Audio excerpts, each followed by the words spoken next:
ඔයාලා දන්නවනේ ළමයිනේ මම සාමාන්‍යයෙන් කෑම එකට විවිධ දේවල් හදලා බලනවා රසයිද නැද්ද කියලා.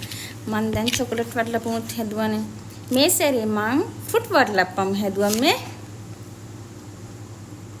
මේක රසද නැද්ද කියලා තමයි දැන් මම ෆස්ට් ටයිම් චෙක් කරන්න යන්නේ.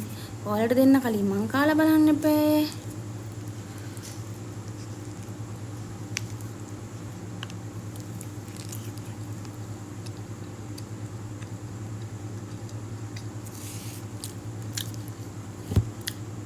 අවුලක් නෑ.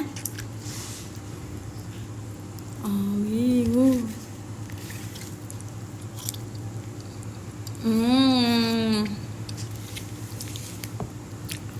ඒක රසයි. මං හදලා වටලපන් කොහොමද රසයි. නේ. ඔන්න අලුතින් හඳුන්වලා දුන්නා. ෆෘට් වටලපම්. ඕන් ළමයි මේ බොරුදු බාන්න ගොබේ.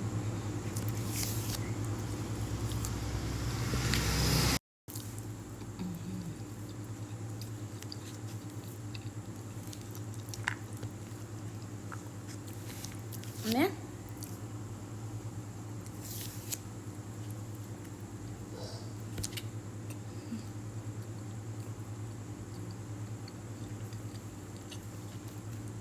ඒක අමුතු ගතියක් තියෙනවා.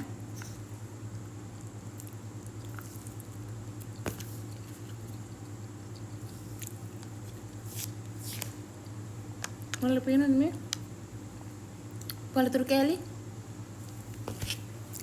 එහෙනම් ඔන්න දෙවෙනි හඳුන්වා දීමත් හරි. ෆෘට් වටලප්පම්. ඔන්න යා ෆෘට් වටලප්පම්. ඕන අය අපිට ඕඩර් එකක් දාන්නේ නම් ඒක රසයි, ඇත්තටම රසයි.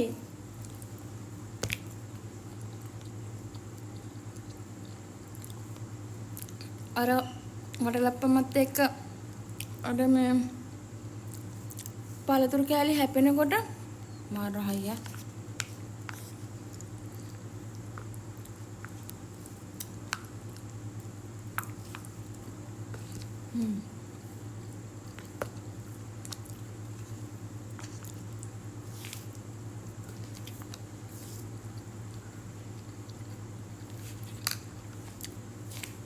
ඔයාලට පේනවද මේ?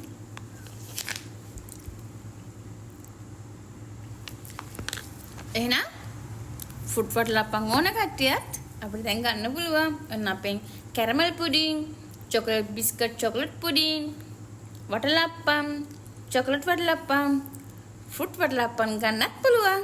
කැමති කට්ටිය අපිට ඕඩර් එකක් දාන්න. WhatsApp එකේ මැසේජ් එකක් දාන්න එහෙනම්. ඉලෙන්න